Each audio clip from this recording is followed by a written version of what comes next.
नमस्कार दोस्तों।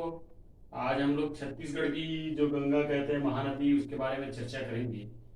आप लोग लगातार सीजीपीएससी या व्यवसायिक परीक्षा मंडल दिला रहे होंगे तो देख रहे होंगे उसमें लगातार इससे संबंधित प्रवाह क्षेत्र या इसका जल ग्रहण क्षेत्र, उद्गम क्षेत्र, विसर्जन क्षेत्र, प्रमुख परियोजनाएं या फिर उत्तर में सहायक नदियां, दक्षिण में सहायक नदियां या फिर इनसे जो संगम से संबंधित या तीर्थ स्थल या उनको किस किस नाम से पुकारा जाता है या किस किस नाम से जाना गया अभी तक के इतिहास में, वो सारे हम लोग विस्तृत विवरण करेंगे महानदी का।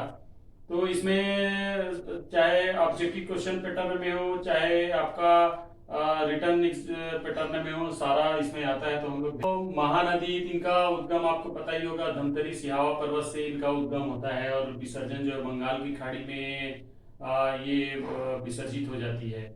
तो जनरली महानदी देखेंगे डेल्टा बनाती है और इस क्षेत्र में काफी जैव विविधता और जन्य खनिज तत्वों के उत्खनन खनन से रिलेटेड है। एक राष्ट्रीय सिस्मिक प्रोग्राम भी चलाया गया है इनकी प्राकृतिक गैस और अन्य पेट्रोलियम उत्पाद की प्राप्ति के लिए।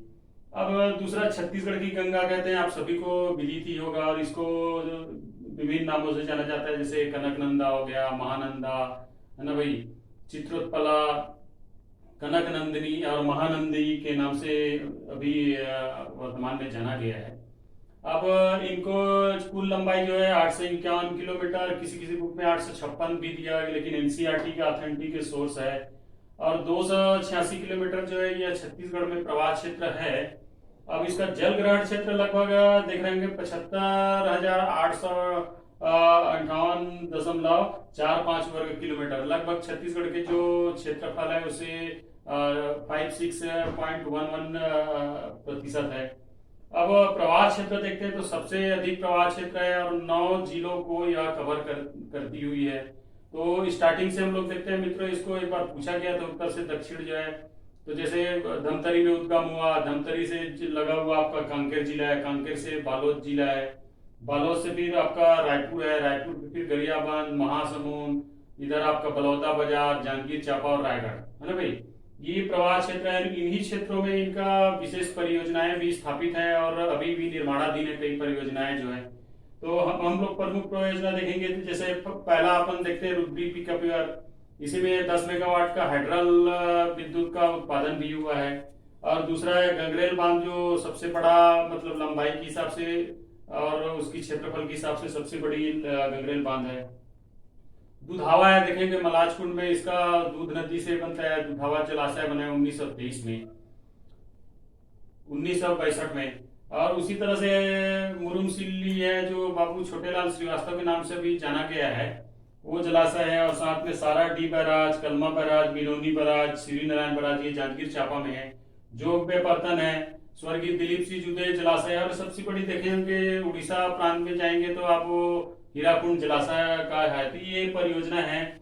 अभी तो सीजीपीएससी 2020 में इसको 4 नंबर पूछा गया था, परियोजना को बताइए करके लगातार पूछता है। उसको भी सहायक नदियों को पूछ रहा है, उनसी सहायक नदियों के उद्गम को पूछता है। तो ये तो हो गया छोटी सी जानकारी। अब हम लोग सहायक नदियों में आते हैं। जैसे आपको दिख रहा होगा ब्लैक बोर्ड में, जैसे आपको दिख रहा होगा इसमें कि उत्तर दिशा में कितनी नदियां है उसको मैंने क्रम से लिखा है। जैसे उत्तर दिशा में इनकी सहायक नदी है शिवनाथ, बानापरस पहाड़ी से इसका उद्गम होता है और सबसे बड़ी नदी है ये, मतलब आपका महानदी से भी सबसे बड़ी नदी है ये, 290 किलोमीटर के आसपास है। अब दूसरा है हसदो, कैमूर की पहाड़ी से होता है। तीसरा है आपका बोरई, जैसे दिख रहा हो कोरबा से। कैलो नदी आपको दिख रहा है लुडेंग पहाड़ी, जिसको टमाटर की खेती या टमाटर का हब बोलते हैं उसको। मांड नदी मेन पार्ट से हुआ है, उसका आप लोग सभी को विदित ही होगा। ईब नदी जसपुर के पंडरा पाट के खुर्जा पहाड़ी से हुआ है। इसमें यह जो है लेकिन उसकी सहायक जो है उड़ीसा में लगभग या छत्तीसगढ़ से बाहर 15 किलोमीटर उसमें संगम होती है उसकी।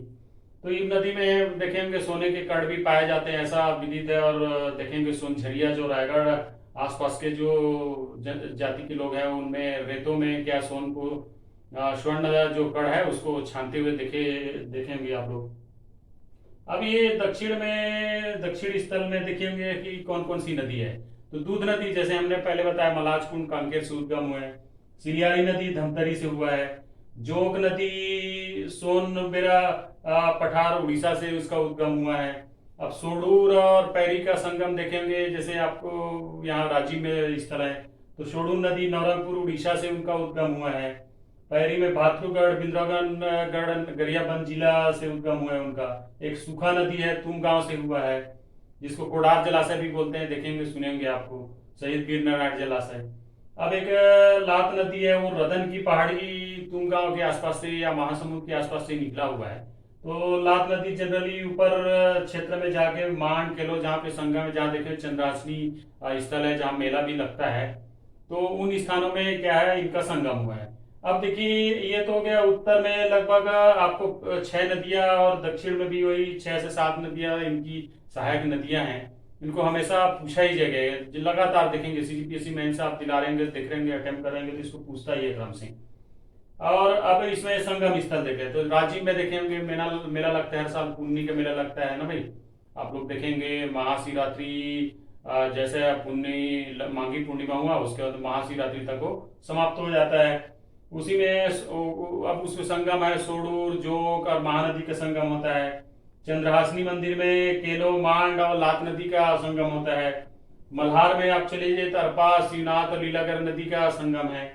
और आप श्री नारायण में देंगे, श्री नारायण बाद देखेंगे श्री नारायण का मेला भी लगता है, तो उसमें आपका शिवनाथ नदी हो गया, जोग नदी हो गया और महानदी का अलग अलग बेपरतन उसमें जलाशय बना हुआ है।